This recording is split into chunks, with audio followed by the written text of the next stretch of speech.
Our Almighty God, Creator of heaven and earth, Father and lover of our soul, you sit on your throne of mercy and rule with your love and faithfulness. You are full of grace.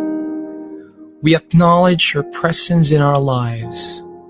Nothing is hidden in your eyes, even our challenges and struggles in life. We come to you with faith. We ask not only for our daily spiritual bread, but to seek your forgiveness and undeserving favor to heal our land, our family members, our friends and neighbors, even our enemies with COVID-19 and other diseases. Holy Spirit, help us to deepen our faith and see the opportunity to believe, obey, and worship. As we face this pandemic, you are Lord and God. Encourage us and change our hearts, not to fear, but to be full of hope and find ourselves praying and meditating your word. We believe no works of the enemy prosper to your children. Abba, Father, we believe that your Son Jesus Christ is Lord and Savior. He is the truth and our salvation. Hear our prayers, O Lord, and most of all, not our will, but thy will be done. We pray this in Jesus' name, the name above all names, who was and is to come. Amen.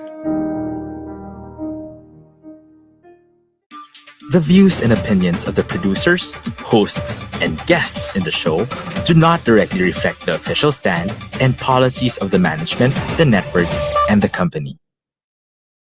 We are now ready to kick in, only here in Sports Bytes. Want to know what's happening in the world of Philippine sports?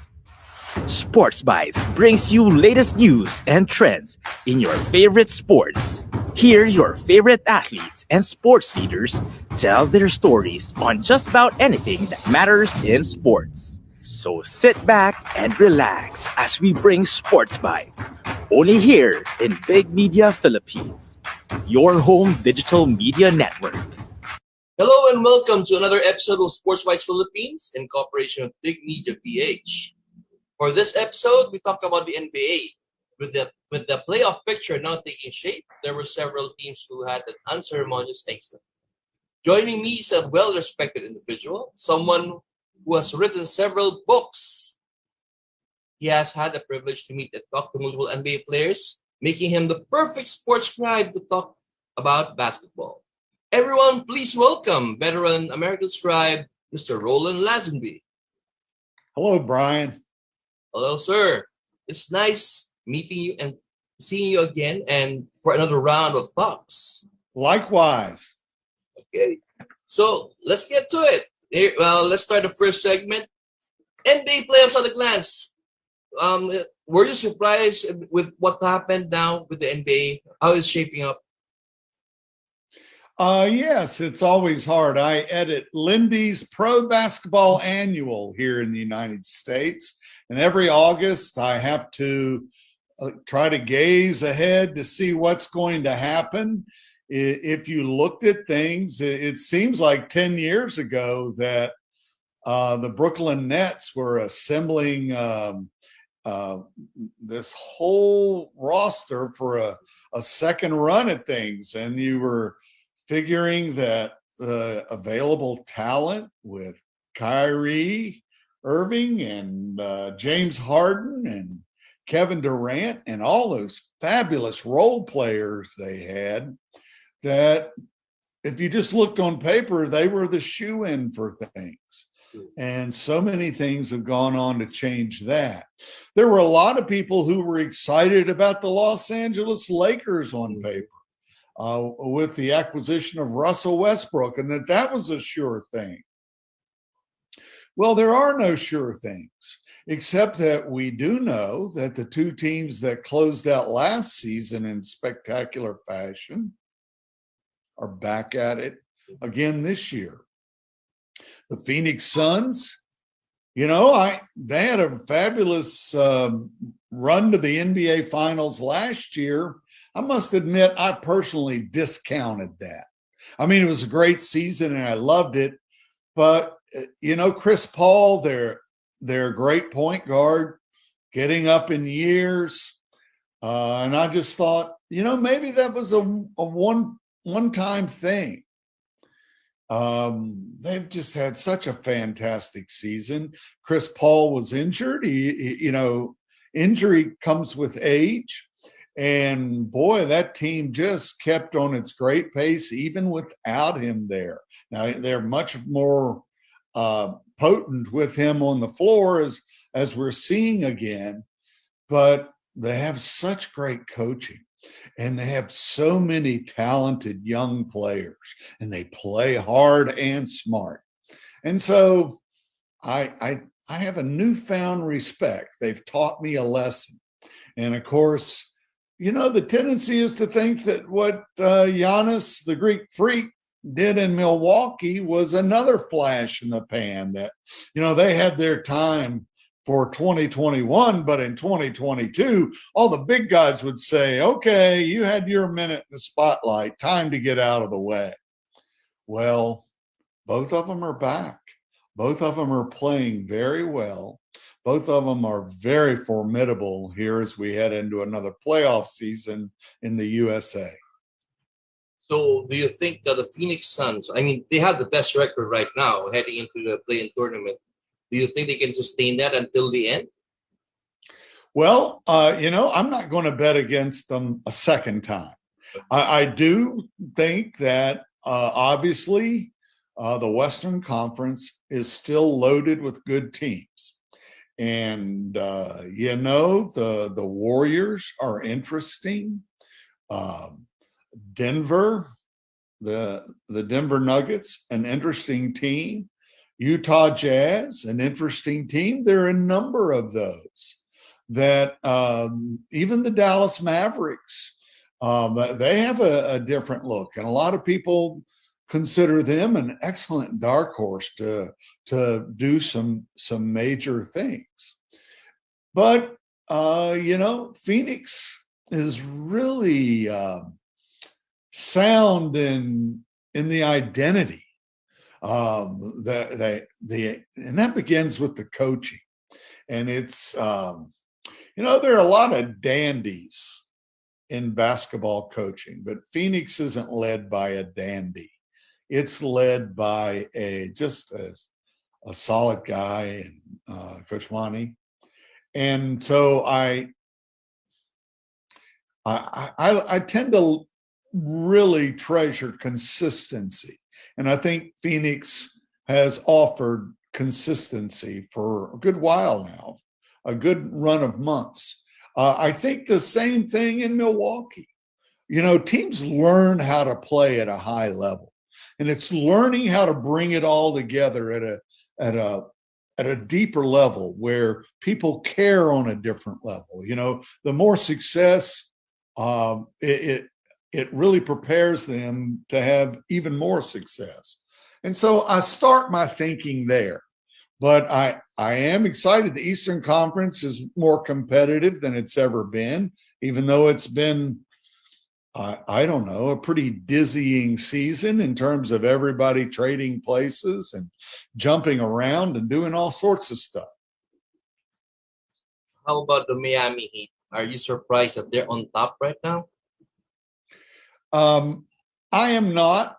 The Miami Heat has a strong culture, obviously, that begins with, in some ways, with Pat Riley. It certainly begins with Eric Spoelstra. You have to be strong in basketball. I remember years ago in the late 1980s when I began writing about and covering the NBA. And I realized, wow, what a business. You've got all these men with all this testosterone. They've got all this athletic ability. They're very large humans. And, it's also a huge cultural clash. And so the chemistry of the NBA was what fascinated me long ago. And just going in those locker rooms and talking to the coaches and the players, it gave me a perspective that this is a different thing. This is really a rare air kind of place. And so I think that the game has changed in so many ways. Old timers like me sometimes don't even recognize it a lot of nights. But the thing that hasn't changed is what I just described, that collection of very competitive people, players, coaches, staff people even. And so the NBA is high altitude stuff in terms of testosterone and competitive nature. How about out west? There was one team you didn't mention, the Memphis Grizzlies. They're currently second in the standings. Is this something that's a bit surprising? Well, again, great coaching. The NBA is about talent, though. And the Memphis Grizzlies have lots and lots of young talent, not just Ja Morant, but a lot of people. And so the other thing you can't discount is youth and talent. And I think the Lakers have just gotten smacked in the face with that lesson. And so I wouldn't be surprised that the Grizzlies come in. I tend to subscribe to the view that it takes a while to learn to win championships. I spent a lot of time with the Detroit Pistons when Isaiah Thomas. I wrote a lot about the Detroit Pistons when Isaiah Thomas was trying to learn how to win a championship and to teach his teammates that lesson. And they had fits and starts in that. It was tough for them. Obviously, I've written Michael Jordan to life, and before that, I wrote lots and lots about the Chicago Bulls, so many of their championship stories and books. their official history. I've done lots of books. Obviously, the top one is Michael Jordan, The Life, but his life was the same narrative. You know, he had immense frustration as that young, talented player. And so they'll have to disprove that in Memphis that narrative applies to them. And they could well do it because they've had a whiz-bang season. So we'll see. They may be ready. The playoffs, the other thing to keep in mind is the playoffs is such a different thing. And that really factors into how the game is played today. You know, they want to play with pace and space, and they want to jack up all these three-pointers. And frankly, that's not how you win playoff basketball. Each possession becomes much more valuable. And that's why the Bucks ultimately were able to turn it around and win last year, because they were relying not just on three-pointers, but they had the mid-range game. They certainly attacked the rim. They just played smart, tough, really old-school type of basketball. And I think that's one of the things that keeps the audience engaged. We're going to see playoff basketball, and it is a different bird. And a young team like Memphis, well, we'll see what kind of progress they're making. They have a bright coach and very bright players, so we'll see. All right. Well, you were mentioning about youth. We're gonna talk about that team that you've been mentioning, the Los Angeles Lakers, in the second segment. For now, let's take a short break, Sir Roland. We'll be right back. We'll be back for more sports talks, only here in Sports Bytes.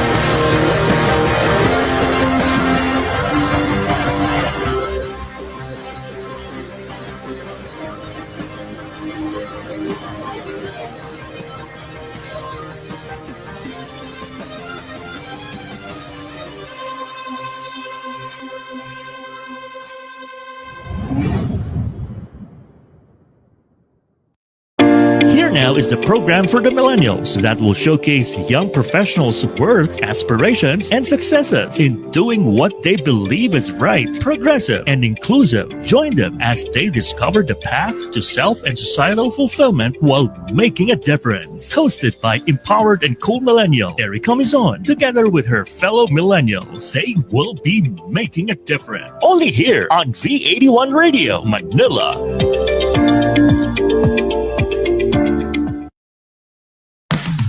Get into the treasure trove of undiscovered music through Napalm, your new all-Pinoy alternative music. Whether it's rock, metal, reggae, soul, or pop, we have it covered. Napalm features upcoming Pinoy artists and musicians, hosted by Lace Jimenez and Thunder God Bernard. So sit back and relax and enjoy Napalm, only here on V81 Radio, Manila.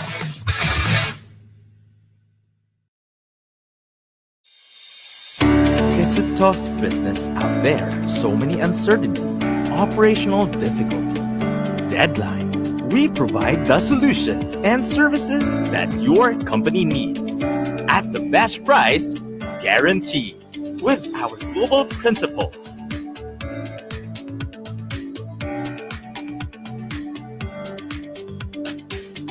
And experienced partners, we bring solutions to your current and future business. Involution, supporting your business as always. We are now ready to kick in, only here in Sports Bytes. Welcome back to the second segment. I'm still with Mr. Roland Lazenby, who's I'm getting a lot of good information from him as usual. So, Sir Roland, let's tackle the Los Angeles Lakers. I mean, everybody's talking about them right now. Plainly put, it was a disaster.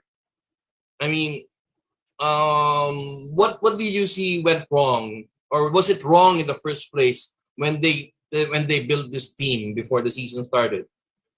Well, you know, hindsight is 2020, but this was the kind of off-season for the Lakers last year that left people really scratching their heads. And, the old saying, the grass is always greener. Well, the Lakers were sort of caught up in that. They had a beautiful team. We're in a different age. This is the age where players have all the power, and no player is more powerful than LeBron James. Just because you're powerful doesn't mean you're free from making mistakes. In fact, sometimes the more power you have, the more prone you are to overthinking, overdoing, overmoving. And of course, I've spent the last 4 years working on a biography of Magic Johnson to follow my biographies of Kobe Bryant and Michael Jordan and Jerry West, these titanic figures. And Magic Johnson came on TV, and this week in the United States, and pointed out that there had been options last summer that were there on the table for the Lakers. Some of those options had come to him, and management had sort of looked away from those and jumped in on the LeBron James plan to sign Russell Westbrook and to trade away so much of their young talent, their defensive abilities, so many of the things that really created the spine of the team. And obviously, Magic felt it was a mistake. It now very clearly appears to have been a mistake. And it got me to thinking, when Phil Jackson came to the Lakers in the fall of 1999, I just spent all this time in Chicago with the Bulls. I'd spent years there with my great friend, the late Tex Winter, Phil's top assistant. And there was a saying around the Lakers: we need somebody to stand up to Phil Jackson. And of course, at that time, the great Jerry West was the general manager of the Lakers. And he was the kind of guy who could stand up, but he and Phil had no working relationship. And Phil very quickly set about forcing Jerry West out as general manager, which would happen after that first season. But suddenly, Tex Winter, my old friend, was the one guy in the Lakers who could stand up to Phil Jackson and say, Phil, your ego's out of control. Your sense of power is, you're making a mistake. And it's not easy when you have those powerful guys to say those things. We're in a world situation where we have a tyrant in Russia, and nobody around him can stand up to him and say, look, Mr. Putin, look what you're doing. You don't say that to a tyrant. You lose your head if you say it to a tyrant. In the NBA, if you say it to a big, powerful, egotistical boss, you lose your job. You lose your standing. It can come with dire consequences. Tex was just such a truth teller. He'd worked with Phil so long and had taught him much about the game, he could still tell him those things. Well, now the thought in Los Angeles is that everybody felt so grateful to LeBron James for coming to their team when things were in, the Lakers had been in such disarray. And LeBron James came in and really did some very fine things for Los Angeles. And, you can fault LeBron's use of power in these circumstances, but everything that he's done on the floor as a player has been magnificent. And so many things he's done in Los Angeles as a citizen have been magnificent.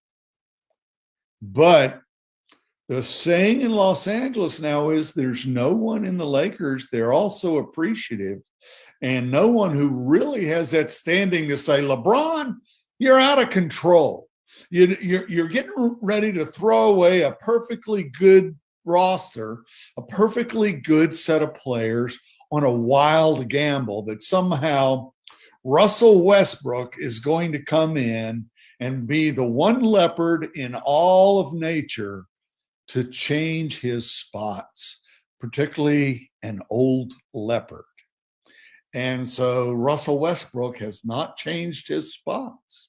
He is still a pretty cynical guy, as one of his coaches spent a lot of time explaining to me a few years back. And it's sad. He's still a great player. He does amazing things, but he has to be in a certain context. And the Lakers were not a good team for Russell Westbrook's game. Now, they're going to run that back next year unless some kind of miracle happens, because they're married to Russell Westbrook with the size of the deal and all of those things. And so this is a lesson that they're going to have to keep learning. But, LeBron James is a bright guy. He may feel others are to blame too. Anthony Davis's injuries, his inability to train sufficiently to prepare himself for a season. He's coming under some scrutiny for that. And so it's hard to say what cards are going to be dealt in the off season.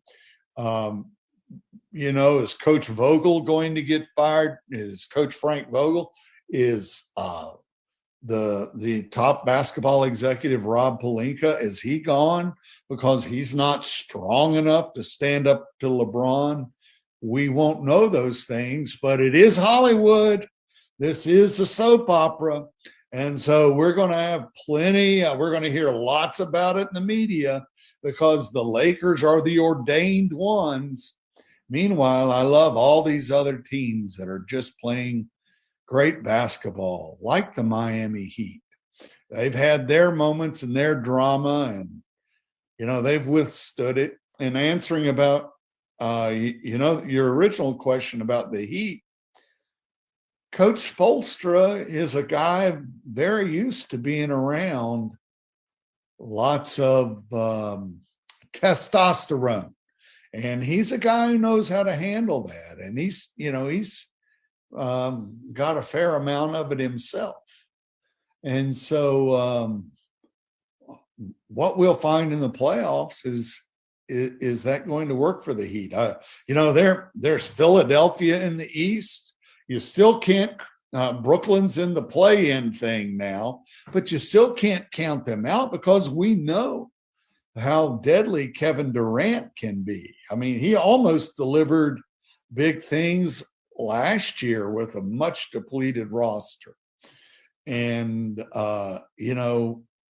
unfortunately, Chicago has had a strong season. It still possibly could, but the injuries have really taken a toll there. There's still a lot to be seen. And so and the Knicks may somehow find a playoff revival. I don't know. But they're all going to be around, and they're all going to be part of the story of what we call the second season, the playoffs. You mentioned Frank Vogel and Rob Pelinka. Is it fair to pin some blame on them? Oh, I think when things fall apart, people all over the world are now familiar with the Last Dance season with the Bulls. I was there for all of that, interviewing everybody, Tex Winter in my ear virtually every day, telling me the whole story. And my conclusion, I wrote a book called Blood on the Horns about that season. And my conclusion was they all owned a piece of it. It really gets down there. There are huge egos. I think I've told you before, Chuck Daly in the late 1980s, when he was coaching the Pistons, gave me a piece of wisdom that managing an NBA team is sort of like managing 12 to 15 corporations, individual corporations at once.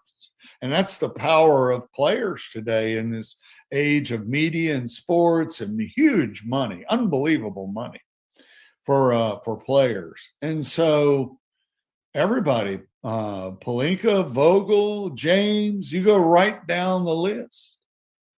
Everybody involved. Davis, they're all going to own a piece of it. It's on them. As Bill Walton told me once, he doesn't remember much of the victories or think much about them. But, in his great career at UCLA and then playing and winning a championship for Portland in the late 70s, he could dream about all that old glory, but he really thinks about the losses, the times when things didn't work out. And he said, those things were the stains on my soul, he told me one day.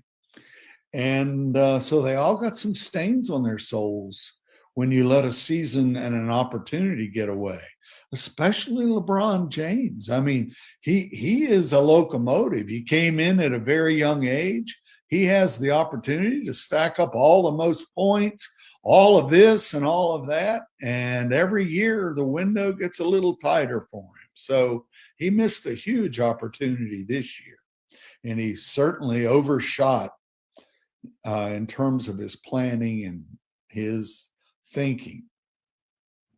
For the Lakers, do you think this win now strategy that they're employing, is it time to change it and maybe follow what the Phoenix Suns, the Memphis Grizzlies, or even other young teams up and coming? Like Phoenix for one. Well, the only star that comes to mind there are Devin Booker, Chris Paul, and the rest are upstarts. Do you think it's time for the Lakers to reconsider that again? Well, when I was a young man, I don't know why, but I ended up in a number of fistfights. And when you get your nose bloodied sometime, and I don't care how often or who you fight, sometimes you're going to get your nose bloodied. And so there's no greater feedback than a good old punch in the schnoz. And that's basically what the Lakers have absorbed. And so when you absorb one of those, you step out of the ring and you think about it. Why? And so the Lakers have got a lot of soul searching to do. Now, unfortunately, we live in a culture where sometimes mixed in with the soul searching is a lot of finger pointing. And so we'll find out a lot about the Lakers' character. By that, the character of the top people, the character of the organization. And we'll see, what is their true mettle. Okay. So I guess that's it for the second segment. And we're going to dig deeper into the individuals, the key individuals. I mean, we've been talking about them earlier, Sir Roland. But before that, let's pause for a few reminders. We'll be back for more sports talks only here in Sports Bytes. Big Media is all about life's journey. Yung mga yun, mga bata pa sila dati nung nakakasama ko sila. So ngayon, sikat na sila. In digital. Entertainment. Maraming salamat po na nabigyan niyo kami ng opportunity. Information, story, inspiration, and experiences. Whenever, wherever you want, welcome. Join us as we push the boundaries of possibility here with Big Media. Welcome to Pride and Proud Asia, Asia's first online radio show that champions LGBT contribution and leadership in business and in our country and the region. Hosted by the Philippine LGBT Chamber of Commerce, visibility, representation, and empowerment. This is Pride and Proud Asia. Happy Pride!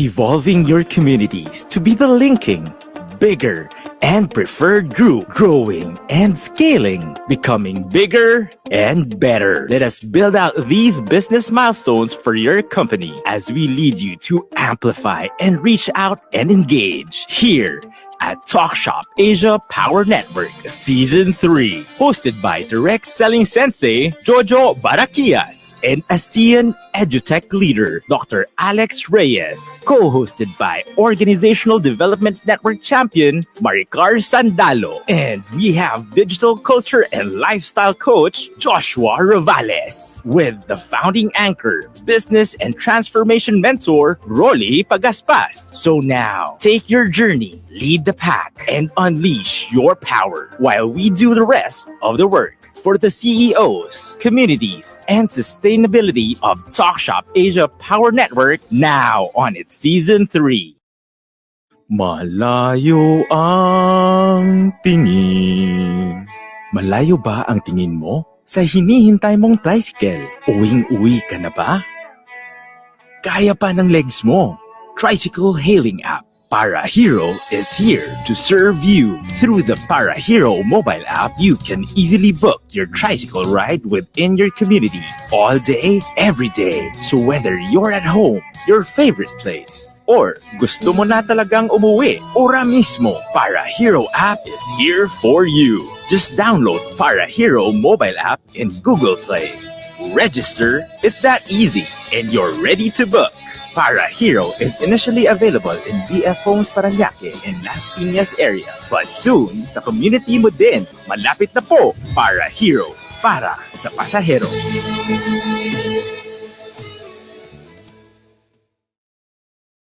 We are now ready to kick in, only here in Sports Bytes.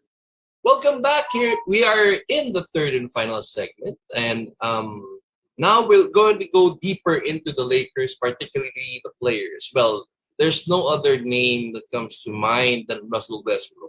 This is a guy that's going to make around $47 million next season. And I recently read that he's not planning to take on a buyout. And I know you explained that to me before, Sir Roland, that when you get a buyout, it means something. What do you see is going to happen to Russell Westbrook? Well, I'm not wearing a turban. I'm no Swami, but I just don't think the economics of the NBA allow the Lakers to move him. They could package him with the number one pick, perhaps, and find a way to move him somewhere and pay some of his salary. They maybe could buy him out. I would be just stunned at both of those. I think that, there's a saying, you make your bed, you have to lie in it. I think they made their bed when they acquired him. They got rid of all those fine role players and defenders and the kind of people, boy, they could have really used them this season. And so I think, I said in an earlier segment a month or so ago, we're going to see a lot about how people respond to things, what they do, and that is the telling thing. And so the off season is going to be very big in Los Angeles. Now, it's not going to be big in a public way, but there are going to have to be some conversations, some renewed vows, some idea that they're all going to share a value system. Because I think one of the problems is, and this usually happens if you have a political breakdown, if you have a sports team breakdown, if you have any industry a breakdown, the value system is not shared by everyone. And so a lot of the heart-to-heart really involves sitting down and figuring out if this Lakers team shares values. Does Russell Westbrook share the values of LeBron James? Do they care really deeply about the same thing? Or is Russell Westbrook in a place where he's just fine with whatever happens? He's got his money, his family, and he sees no need to compromise or change, which is sort of what was explained to me about him and what we've seen. And so they're going to have to go forward with Russell Westbrook. But the question is going to be, is he going to be a person that wants to share values and really humble himself a bit to be a part of that team? And, those things are hard to do. These superstars, we treat them like they are God's way up in the heavens looking down on the rest of us. And they're just folks. They're just people. But with all that status, finding humility can be a difficult thing.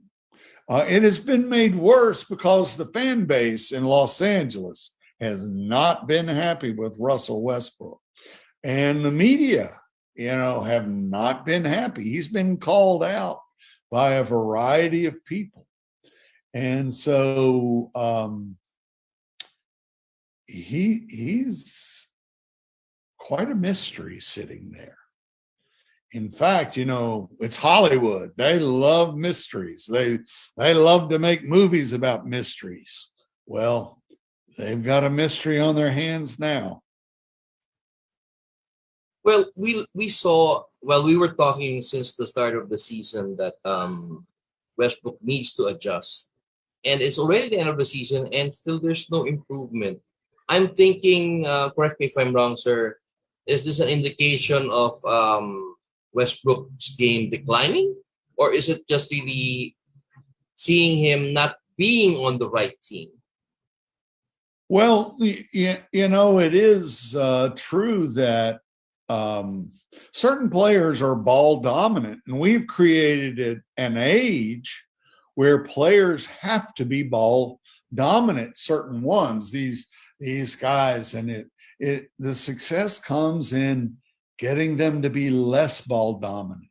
We're seeing progress with the Dallas Mavericks because Jason Kidd has come a long way in showing Luka Doncic the way to spread that mojo around the roster. And that's been true in every great basketball story.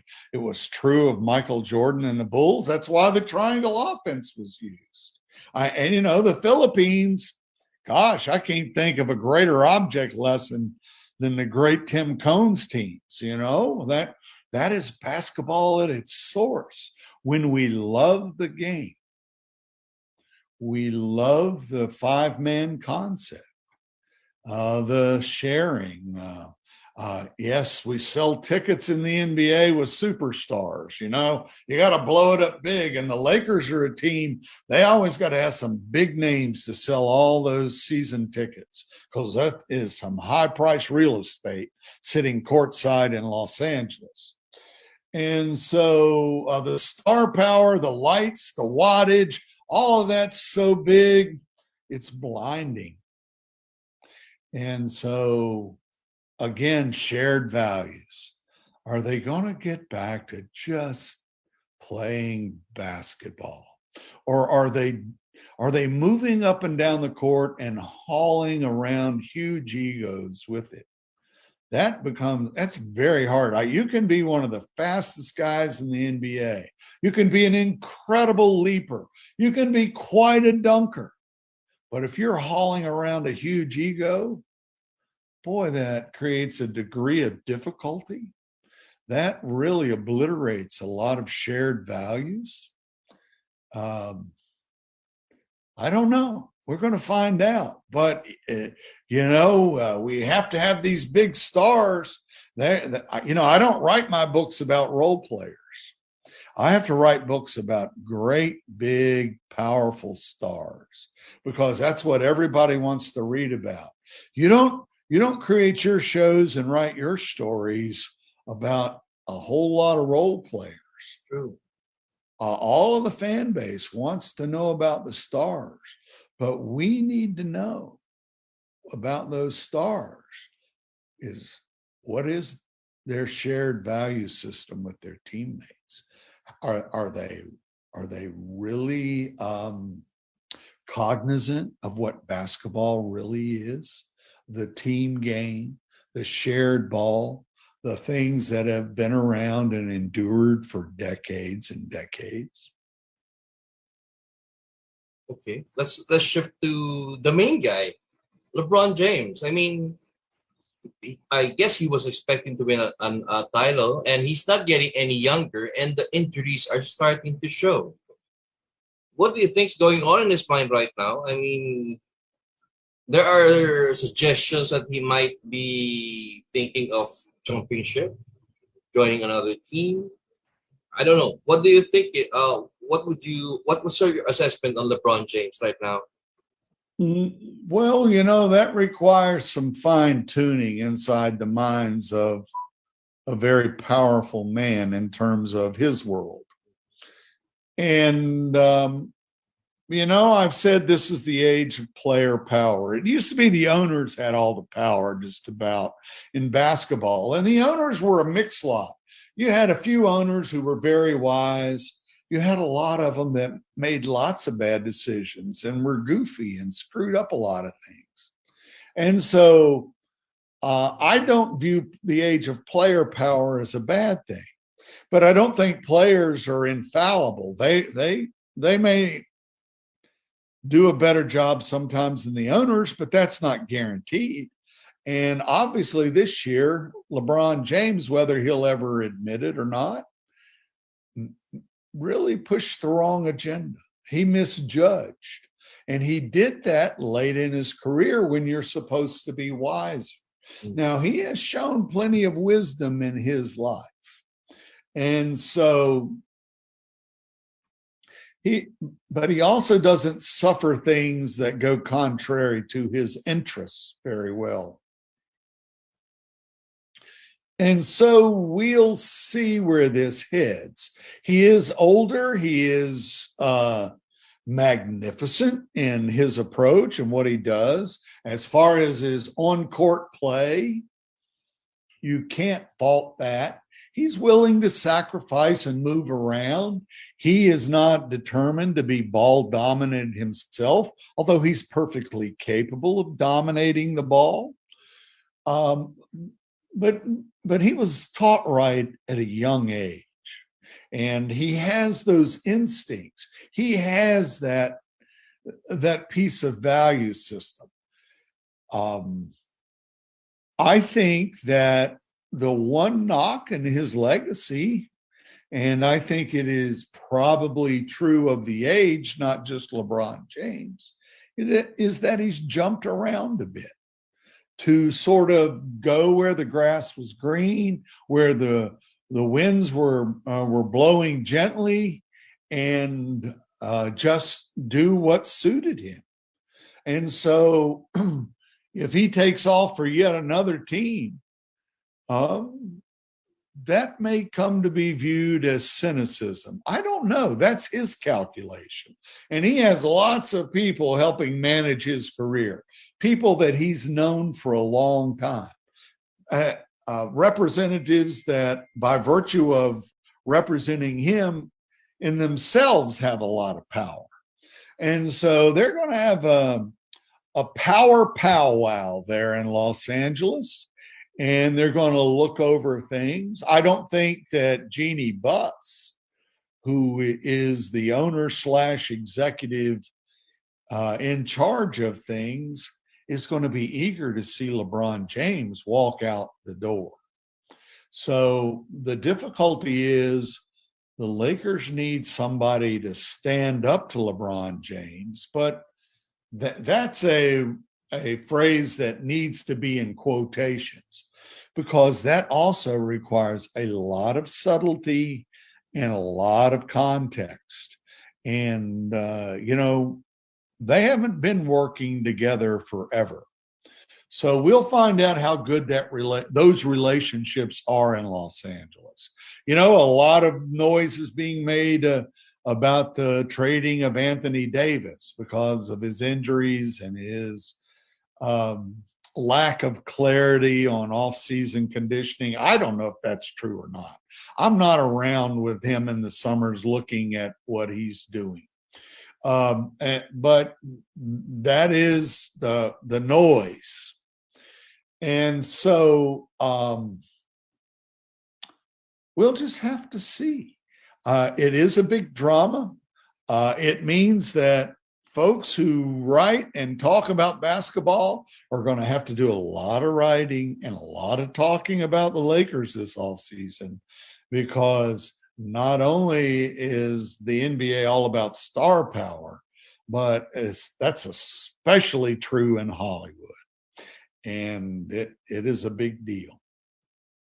Given the star power of the Lakers, everybody saw them good on paper, would you say that this is the most disappointing Lakers team you've ever seen? No, the Lakers have had some disappointing teams.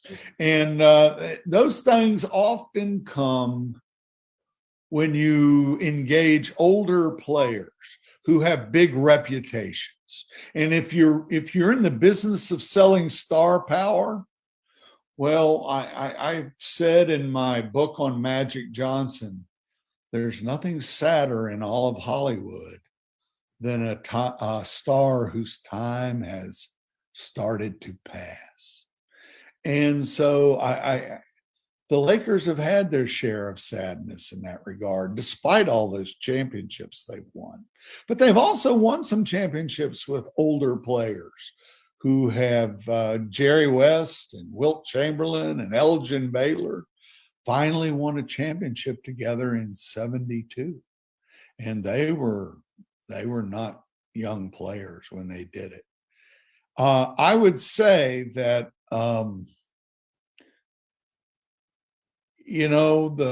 the Lakers are going to have to be very smart to find some talent. They really took a major gamble. They went all in on this Russell Westbrook thing. And wow, they're going to have to live with that a while. I don't really know where it heads. I know this: when you lose a lot, and I'm not talking about games, when you lose a lot of the youthful power and talent that you had amassed, answers suddenly become very short, very rare, very hard to come by. All right. I think I've got a lot of information from you, Sir Roland, but before we end this, I'd like to get an update. I know, is the book already done? The one with Magic?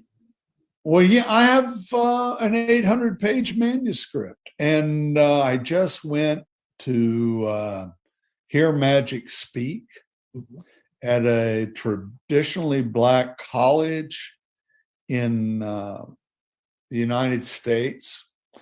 And I have had the opportunity. I finished the book, the first draft, last June. Oh, okay.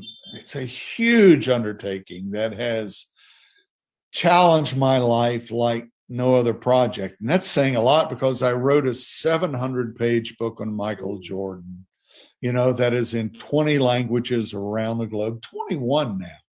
And it is a Michael Jordan, the life. It sells and has been received so very well. I have a 600-page book on Kobe Bryant that itself is in about a dozen languages around the globe. And it sells because there's so many people who identify with Kobe. And it's a book called Showboat, The Life of Kobe Bryant. And so this book on Magic Johnson, he has such a unique life. He was such a unique player. He's not just a player. He's had this wonderful life as a businessman. And of course, he became HIV positive because he had lots and lots of unprotected sex back in the 1980s.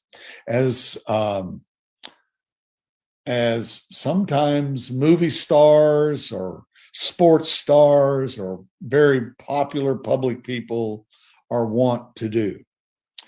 And so it's a complicated story. And he has also lived all these years while being HIV positive. So many of my books really address the mysteries around the lives of these great figures and their families. I traced their families back generations. And so it's a big story. That's my long-winded way of saying I'm just actually wrapping up the final rewrite of the final chapter this weekend. Oh, nice. I'm sure there's going to be a lot of untold stories, Sir Roland. There are. And, you know, the other part of it is just getting the whole story down in one place, and getting it all in order. You know, we get everything almost in rapid fire as a mosaic through the technology of our cultures. You know, a TV story here, a newspaper story there, a magazine story, a short, quick book, documentaries. But I really try to get it all there, and then to get it in a timeline that, and all the social context that goes with, excuse me, something as complicated as race in America.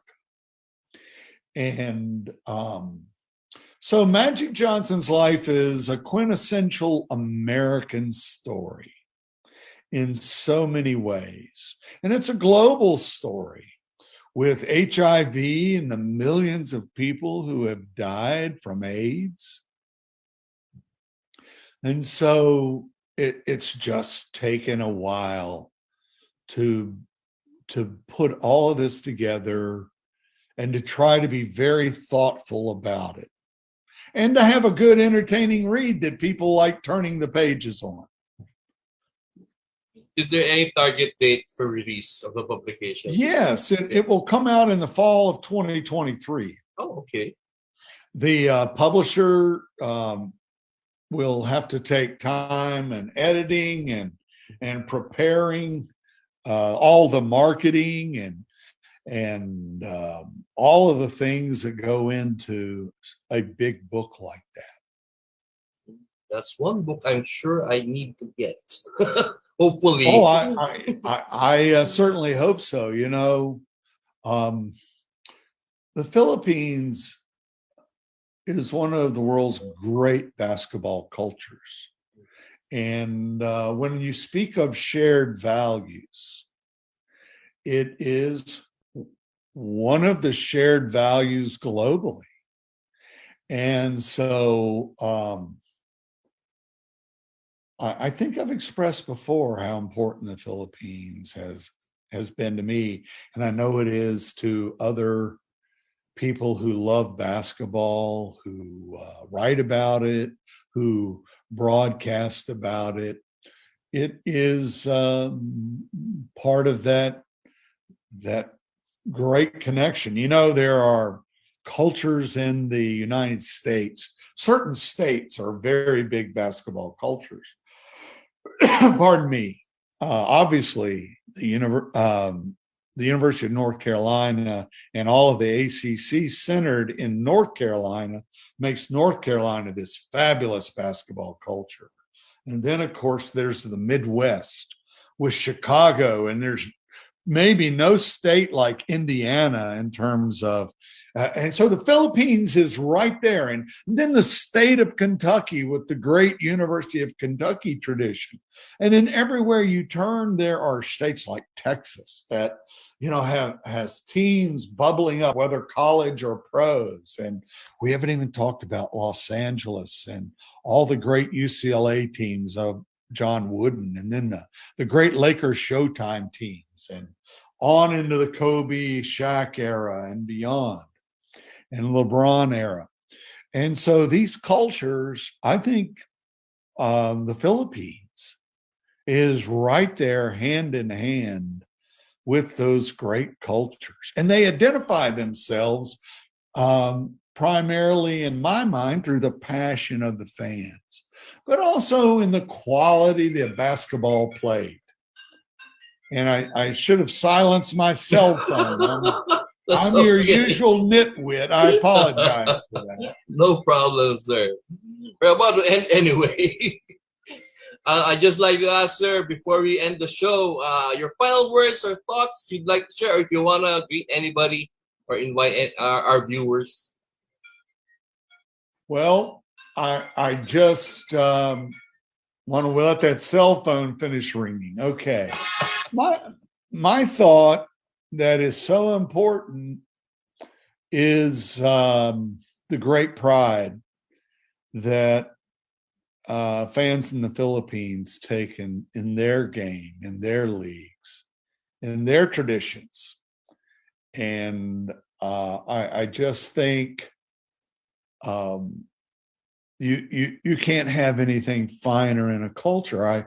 I really believe, now I'm not a particularly religious person. I am spiritual, but I'm not one of these guys that says one religion has it over another. I don't know. I don't claim to know. But I do know that Dr. James Naismith, who invented basketball, invented a game. He was a man of faith, and it was invented at a school for missionaries, of course, in Springfield, Massachusetts. And within a very short time of its invention, it was being played all over the place. There were teams popping up in Asia everywhere. And it very quickly came to be owned by the cultures that fell in love with it. And so I just think fans in the Philippines need to celebrate that all they can, because it is a wonderful national treasure for the Philippines. Thank you, Sir Roland, and I'm sure I'm gonna bug you again before the NBA Finals, more or less. Oh, Brian, I look forward to our talks. It's lots of fun. Yeah, and I'm always happy to do it, and I appreciate you thinking of me. Yes, sir. I look up to you, and you're one of my prime sources for good stories. Well, the feeling is mutual. I think we obviously have great respect for each other. And, we share basketball across many time zones, and we're able to share it through technology. So in many ways, we live in a troubled world, but it remains a very amazing world too. Yeah, well, speaking of Tim Cone, he's battling with for another championship right now. Oh, wow. then I'm doubly happy that everything I said about the Philippines, I know that has all of the national interest stirred. There's nothing more important than helping to define what is truly valuable for a whole culture, a whole nation, a whole region. It is, and ultimately for the whole world. And so that's a big thing. If you talk to him, and I'll send him a message. Yeah, you I'll should. wish him the best of luck. I working on my Magic Johnson book. I'm actually sort of inhabiting another world. You live somebody's life while you're doing a big biography. You got to keep track of everything, and so I lose track of all the things going on that matter to me. Thank you for reminding me of that. I'm sure he's going to appreciate it. They're currently tied 1-1 in the best of 7. I'm going to message him when I get off. All right. Well, anyway, thank you, everybody. We hope you enjoyed our talk with Mr. Roland Lazenby. And for sure, I'll be inviting him again once we get to the NBA Finals. But at that point, we will be talking only about 2 teams. Right. But we'll have lots of the playoff to examine too after it happens. Yep, that's true. Anyway, thank you, everybody. We hope you enjoyed this episode, and please do tune in and join us for our next one. Stay safe, everybody. always tune in to Sports Bytes, the show where the athletes and sports leaders reveal the stories you wanted to know. Be updated in latest happenings and what's in store in world of Philippine sports and beyond. Only here in Sports Bytes, every Friday at 8 p.m. Brought to you by BigMedia Philippines, your home digital media network.